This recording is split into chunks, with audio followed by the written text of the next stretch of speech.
작년 우리나라의 합계 출산율은 0.78명으로 1970년 통계 작성 이래 최저 기록을 찍었는데 이 수치는 경제협력개발기구 OECD 회원국 38개 나라 중 꼴찌이며 평균치에 미치지도 못하고 있습니다. 정부에서도 오랫동안 출산율 증가를 위해 막대한 돈을 쏟아붓고 있지만 개선되기는커녕 오히려 점점 더 감소하고 있는 상황입니다.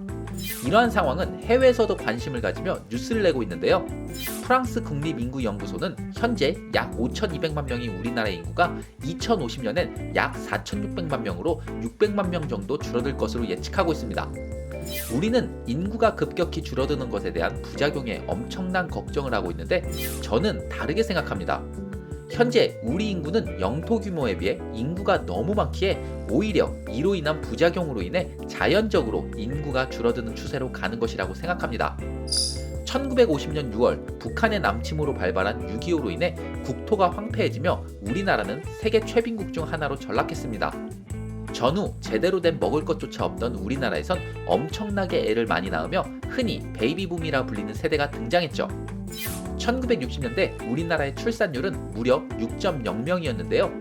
이 수치는 유엔에서 발표한 2022년 기준 세계 2위 출산율 소말리아의 5.7명보다 많은 수였습니다. 당시 농업이 외엔 변변찮은 산업과 자원 하나 없는 이 작은 나라에서 인구가 급격히 많아진다면 말 그대로 콩 한쪽을 더 쪼개서 먹어야 하는 현실이었습니다. 이를 심각히 받아들인 우리 정부는 1960년대부터 강력한 산하 제한 정책을 펼치며 둘만 낳아 잘 기르자는 구호까지 만들며 인구수 조절에 힘썼습니다. 지금은 상상도 하기 힘든 산하 제한 정책을 펼친 우리나라는 현재 1970년 3,224만 명보다 약 2천만 명이 늘어난 약 5,200만 명입니다. 50여 년 동안 2천만 명이란 인구가 늘어났는데 이 수는 우리나라와 국토 면적이 비슷한 포르투갈 인구의 2배에 달합니다. 우리 대한민국의 인구가 그동안 영토 규모에 비해 얼마나 많은 인구가 살고 있었는지 다른 나라와 인구 대비 국토 면적 비율을 비교해보면 좋을 것 같습니다. 먼저 이웃나라 일본부터 보죠. 일본 열도는 우리나라보다 3.77배 크며 인구는 2.46배 많습니다. 영토 대비 인구 규모 차이가 더욱 적죠. 이번엔 중국입니다. 세계에서 네 번째로 큰 중국은 우리나라보다 95.7배 크지만 인구는 이 차이보다 훨씬 적은 27.2배입니다. 이번엔 세계에서 세 번째로 큰 영토와 역시 세 번째로 인구가 많은 미국과 비교해 보겠습니다. 미국은 우리나라보다 98.1배나 큰 것에 비해 인구 차이는 훨씬 적은 6.4배밖에 안 납니다. 이번엔 올해 중국의 인구수를 넘었다는 몇몇 지표가 나온 인도와 비교해 볼까요? 이 카레국은 우리나라보다 32.8배 큰 면적을 지녔고 인구는 27.2배로 역시 국토 면적에 비해 인구수 차이가 적습니다. 그렇다면 유럽의 주요국들과 비교해보면 어떨까요? EU 국가 중 가장 큰 영토를 지닌 프랑스는 우리나라보다 5.5배 넓은 반면 인구는 1.3배밖에 많지 않습니다. 우리 한반도와 비슷한 크기의 영국은 우리 영토보다 2.42배 넓지만 인구는 1.3배밖에 차이 안 납니다. 유럽 1위 경제대국 독일은 3.56배 큰 면적이며 인구는 우리보다 1.6배 많습니다. 장화 모양의 반도 국가인 이탈리아는 우리나라보다 3배나 넓지만 인구는 큰 차이가 없는 1.14배입니다. EU 국가 중 두 번째로 큰 스페인은 5배나 큰 면적을 지녔지만 오히려 우리나라 인구가 1.09배 많습니다. 유럽의 5대 경제대국과 비교해봤는데 사실 우리나라보다 영토가 큰 북유럽 국가 스웨덴, 노르웨이, 핀란드와 비교해보면 현재 우리나라 인구가 영토 대비 얼마나 많은지 더욱 느낄 수 있습니다. 스웨덴은 우리나라보다 4.46배나 크지만 인구는 우리나라가 4.93배나 많습니다. 연어국 노르웨이는 3.84배 넓은 국토를 지녔지만 인구는 우리나라가 약 10배나 많습니다. 핀란드 역시 면적은 3.37배 크지만 우리보다 인구는 9.33배나 적습니다.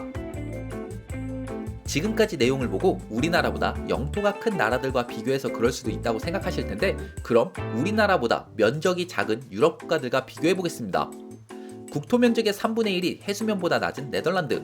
우리나라보다 2.39배 작고 인구는 2.95배 적습니다. 역시 우리나라가 영토 대비 인구수가 많은 걸 알 수 있죠. 알프스의 작은 내륙국가 스위스의 영토는 우리나라보다 2.42배 작으며 인구는 5.94배 적습니다. 북유럽 국가 중 가장 작은 덴마크는 2.33배 작고 8.85배나 적은 인구를 가지고 있습니다. 이번엔 경제력이 다소 떨어지고 우리보다 국토가 넓고 인구가 많은 베트남과 인도네시아를 비교해 보겠습니다. 베트남은 우리보다 3.3배 넓은 영토에 인구는 1.88배 많습니다. 세계에서 네 번째로 인구가 많은 인도네시아는 우리보다 19배나 넓은 영토를 가졌고 인구는 5.29배 많습니다. 역시 우리나라보다 국토 면적 대비 인구 비율의 차이가 훨씬 적습니다.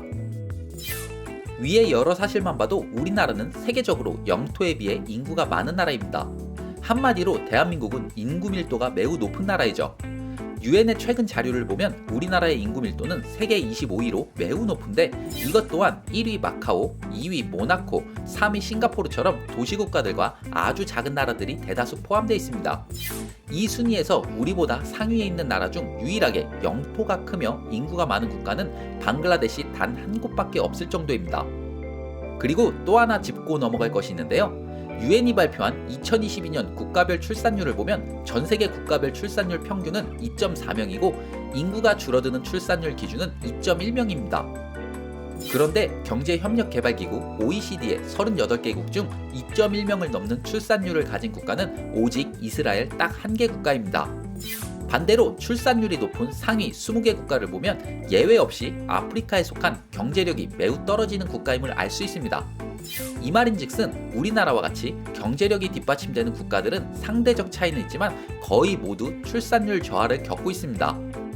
생각해보면 출산율이 매우 높은 아프리카 국가들보다 우리와 같은 선진국 사람들이 인권이 보장돼 있고 다양한 사회적, 경제적 활동을 활발히 하기에 애초에 다수의 가족을 부양하며 신경 쓸 시간적 여유조차 많이 줄어든 것도 사실입니다.